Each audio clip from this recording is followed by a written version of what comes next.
let's talk about what your prospects are really thinking when they give you objections. I know it's a common problem, it's frustrating, it upsets us when we hear objections.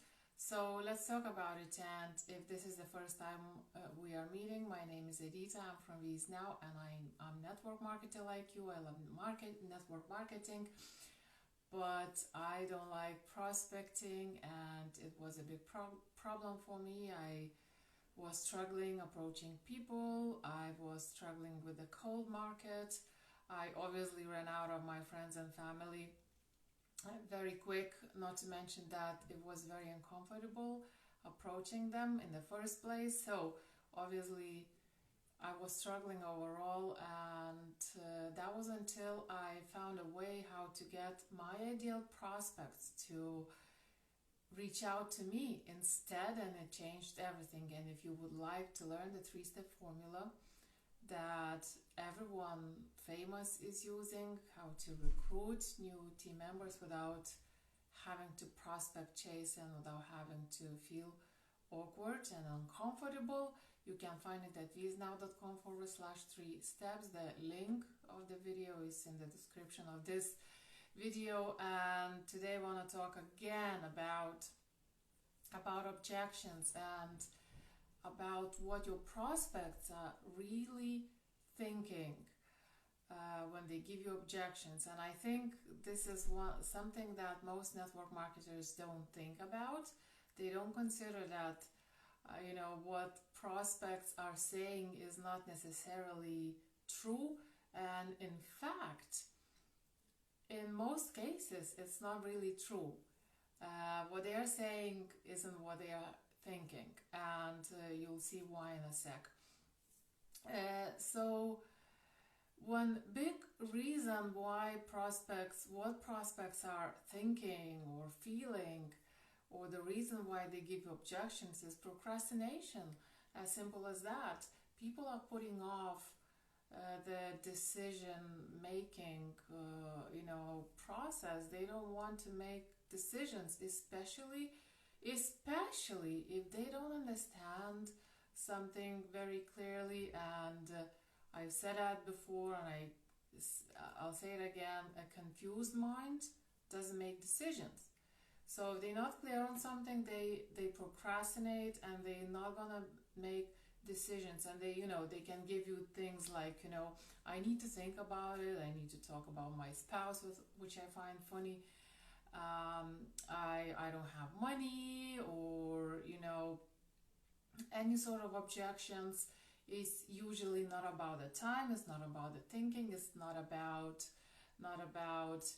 money. It's very often just procrastination. People don't like making decisions. So I guess the solution would be to make it as simple as possible for them. So it's it's clear what you're talking about, apart from many other things, like talking to the right people and so on. So procrastination is one of the big reasons.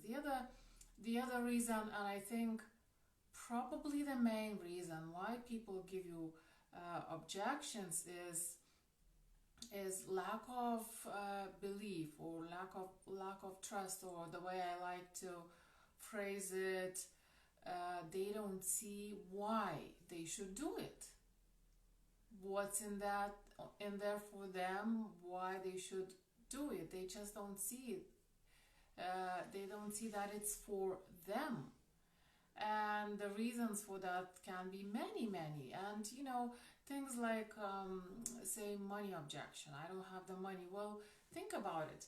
Really, people, when people want something, really want something, they source the money.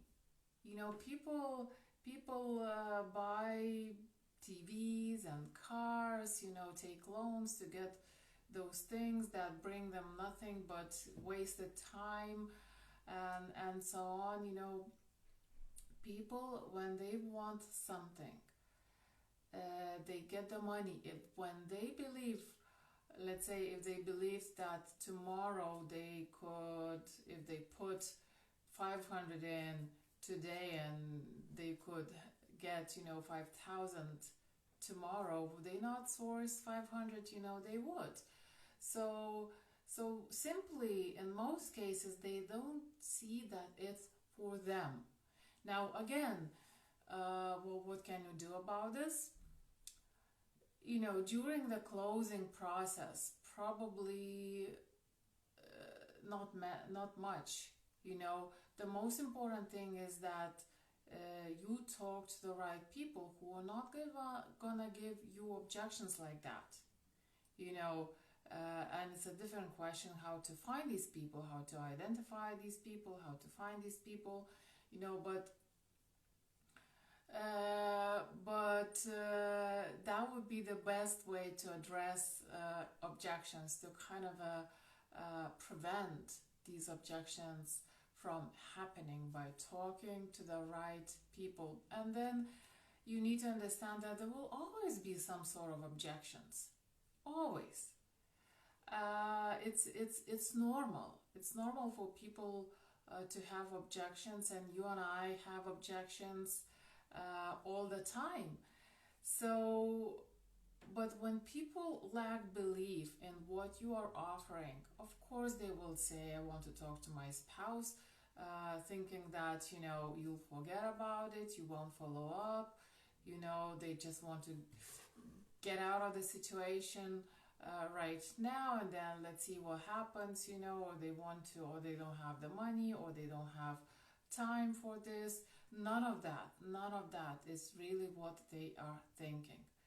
All these things can be organized and sorted if they have the belief and trust that this is for them and they can do it. They'll do it. There won't be objections. There might be questions, clarifications, but not objections.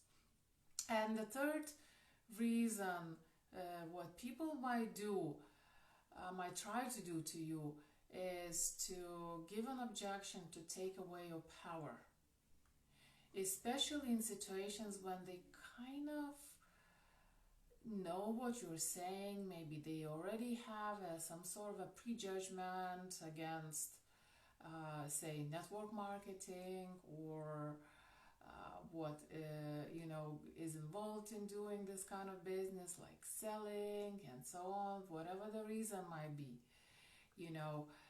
Some people will do that to you, so some people will try to take your power away from you. And what you can do is just you need to make sure that you hold your posture. Hold your posture, talk to them with confidence. Don't act needy, because the moment you start acting needy, they feel it. It can be felt through your body language, through the tone of your voice, the words you select, choose to say, and so on. You need to hold your posture, be confident, and come from the place of thinking that they need you more than you need them. There are so many people in the world, there are so many people on social media, there are enough prospects for everyone. And if you see that you are talking to somebody like that, and they're giving these kind of objections with the goal to take your power away, this is your pre-qualification. This should work for you as pre-qualification or qualification rather, and you should stop wasting your time with people like that and move on and go talk to somebody who is actually interested, because you might end up in this endless conversation that can turn into some sort of argument. You waste your time with this person instead of talking to a qualified prospect. Besides it's gonna affect you psychologically, and you don't want that. It's gonna drain your energy. It's gonna give you self-doubt. It's gonna make you feel bad about what you do. I felt that way at some point when I was struggling with prospecting, and I was getting either a lot of rejection or no reaction at all, I started doubting myself and what I started doubting network marketing. And we are all humans and we should not let that happen. So hold your posture. If you truly believe in what you do, if you believe in your products, and if you believe in your process, in your service, hold your posture. They need you. Somebody who is struggling with something, with the problem that you are solving, they need you more than you need them. So when these things happen, just move on.